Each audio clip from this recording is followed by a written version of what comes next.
Hello friends, मैं हूं चारू। एक tarot card reader, NLP practitioner और एक फिज़िक्स टीचर भी हूं। आज मैं बात करूंगी एक ऐसे फैक्टर को लेके जो कि हमारा फोकस किल करता है और हमारी प्रोडक्टिविटी 40% से रिड्यूस कर देता है। तो ये ऐसा कौन सा फैक्टर है? ये आजकल हमारे इर्द गिर्द सभी लोग कर रहे हैं। वो है मल्टीटास्किंग। तो आज मैं बात करूंगी मल्टीटास्कर्स पे और मल्टीटास्किंग पे। लोग सोचते हैं कि अगर हम एक साथ कई काम करते हैं तो हमारा काम बहुत जल्दी हो जाता है और हमारी प्रोडक्टिविटी बढ़ जाती है, हम कम समय में बहुत सारा काम कर लेते हैं। बट एक्चुअली रिसर्च से ये पता चला है कि अगर आप एक साथ एक ही समय पे बहुत सारे काम करने की कोशिश कर रहे हैं तो ये डिस्ट्रैक्शन है और डिस्ट्रैक्शन के कारण से आप कोई भी काम सही तरीके से नहीं कर पाते हैं और उसका रिजल्ट अच्छा नहीं होता है। तो ये मल्टीटास्किंग क्या चीज़ है? ये मल्टीटास्कर्स कौन होते हैं? मल्टी टैलेंटेड पीपल कौन होते हैं?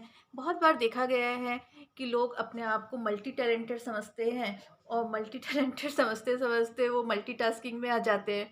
मल्टी टैलेंटेड पीपल तो वो होते हैं जिनमें बहुत सारी प्रतिभाएं होती हैं। जैसे अगर कोई डॉक्टर है और उसको बहुत अच्छी पेंटिंग भी आती है, वो सिंगिंग में भी अच्छा है, डांसिंग में भी अच्छा है, स्पोर्ट्स में भी अच्छा है, तो वो एक मल्टी टैलेंटेड पर्सन है। लेकिन इसका ये मतलब नहीं है कि वो सारे काम एक साथ करे एक ही मोमेंट में। Is it possible?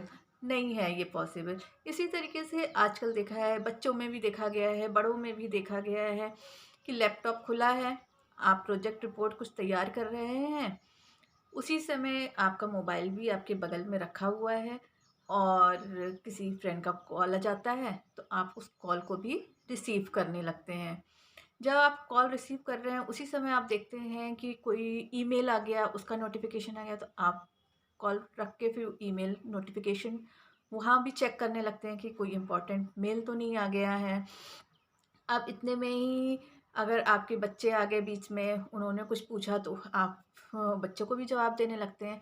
तो इस तरीके से आपने क्या किया, आपने लैपटॉप से मोबाइल में स्विच किया, स्विच से ईमेल में स्विच किया, फिर ईमेल से आप बच्चे से बात करने लगे और उसके बाद दोबारा फिर आप अपने लैपटॉप में जाएंगे अपनी रिपोर्ट तैयार करने के लिए।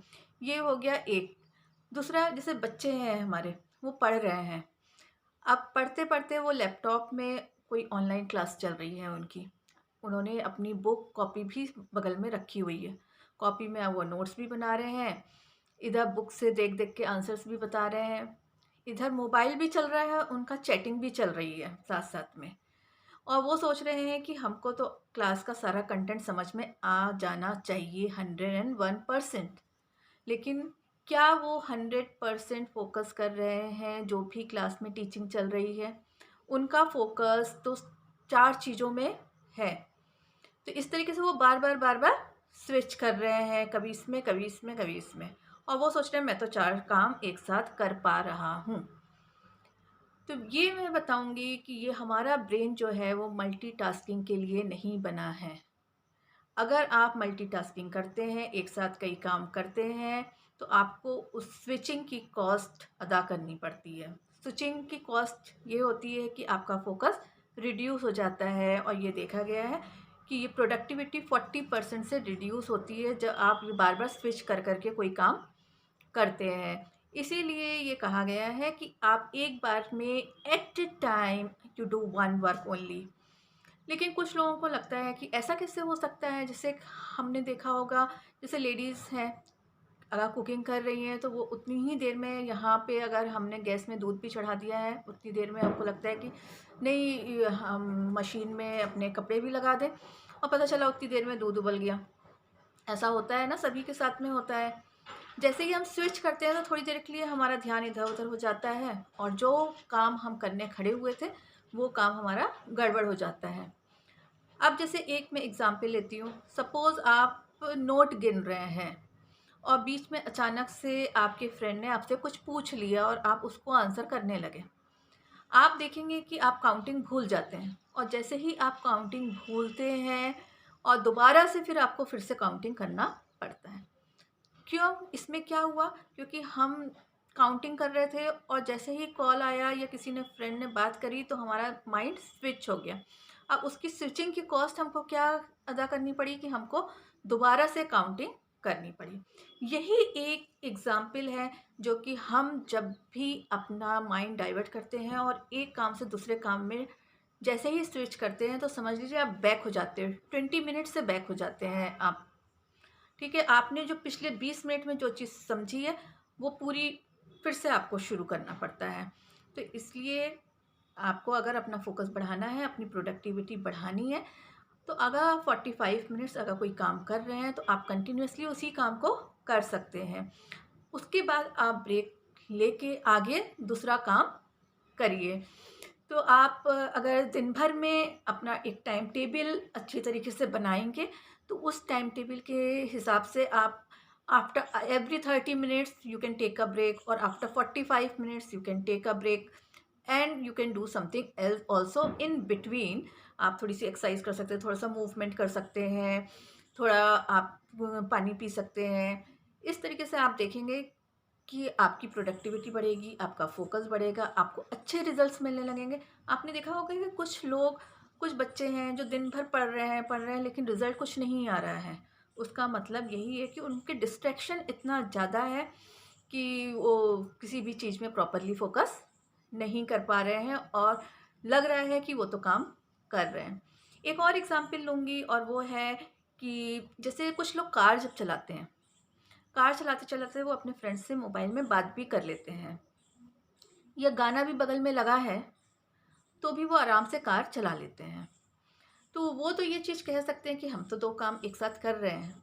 तो यहाँ पे ये मैं कहूँगी, कभी-कभी ये जो मस्कुलर एनर्जी है, जो हम चला रहे हैं कार, तो वो कहीं न कहीं हमारी मस्कुलर मेमोरी में जाके फ़ीड हो जाती है। हम जब पैदल चल रहे हैं तब भी हम बात करते-करते चल लेते हैं। कहीं कीचड़ है उसको अपने आप ही बगल से निकल जाते हैं, पत्थर है तो हम बगल से निकल जाते हैं। उसके लिए हमको बहुत बड़ा फ़ोकस करने की ज़रूरत नहीं है, क्योंकि हमारी मस्कुलर एनर्जी में वो चीज़ आ चुकी है, और हम ऑटोमेटिक सबकॉन्शियस मेमोरी से हम वो चीज़ें कर लेते हैं। लेकिन अगर अचानक से कोई दूसरी कार सामने आ जाती है, अचानक से कोई एनिमल सामने आ जाता है, तो अब आप तुरंत बात करना बंद करेंगे और उस एक्सीडेंट को रोकने की कोशिश करेंगे, और आपका पूरा का पूरा फ़ोकस सामने आई हुई गाड़ी पे हो जाएगा। उस समय आप बात नहीं कर सकते हैं अपने फ्रेंड्स से, ठीक है? तो this is how distraction kills our focus. और अगर हम एक ही चीज़ पे प्रॉपर फोकस करके काम करेंगे, तो हमारी प्रोडक्टिविटी बढ़ेगी। अब यहाँ पे कुछ लोग ये सोच रहे होंगे कि यहाँ पे मैम ने अभी मल्टी टैलेंटेड होने का भी बात बताई थी, तो क्या हम अगर आज हम फिज़िक्स पढ़ रहे हैं तो क्या हम दिन भर फिज़िक्स ही पढ़ेंगे, या आज हम केमिस्ट्री पढ़ रहे हैं तो पूरे दिन भर क्या हम केमिस्ट्री पे ही फोकस करेंगे, क्या हम अपनी हॉबीज़ पे ध्यान नहीं देंगे? तो ऐसा मैंने बिल्कुल नहीं कहा है। अगर even if you are a painter, you can not paint for the whole day. Even अगर आपको कुकिंग आती है, और तो आप दिन भर कुकिंग नहीं करेंगे। हर चीज़ की एक लिमिट है, तो इसीलिए मैंने कहा है, आप अपना टाइम टेबल प्रॉपरली बनाएँगे, चाहे कोई बड़ा है या छोटा है, हाउसवाइफ़ है या वर्किंग वूमेन है, और जैसे मेन हैं जो कि बाहर जाके काम करते हैं या घर में काम करते हैं, बच्चे हैं जो कि पढ़ाई कर रहे हैं, जो भी है एक्स वाई जेड, मेरा आज का उद्देश्य यही है बताने का कि आप जो भी काम कर रहे हैं, उस समय बस उसी काम पे फोकस करिए, और जब आप एग्जॉस्टेड फील करते हैं, you can switch after that. लेकिन बार बार अगर स्विचिंग करेंगे, तो अटेंशन रेसिड्यू को आप फेस करेंगे, आपका अटेंशन रिड्यूस होता चला जाएगा, और उसके बाद फिर आपको कोई भी अच्छा रिज़ल्ट नहीं मिलेगा। तो इसलिए excess of anything is bad. तो आप एक्सट्रीम में, किसी भी चीज़ के एक्सट्रीम में मत जाइए। आप यहाँ पे क्या करना है आपको, you have to create the space in your mind, take a rest and do it again. So this is the rule. ये रूल को आपको फॉलो करना है। तो थैंक यू वेरी मच। मेरे चैनल को सब्सक्राइब करिए, लाइक करिए, कमेंट करिए।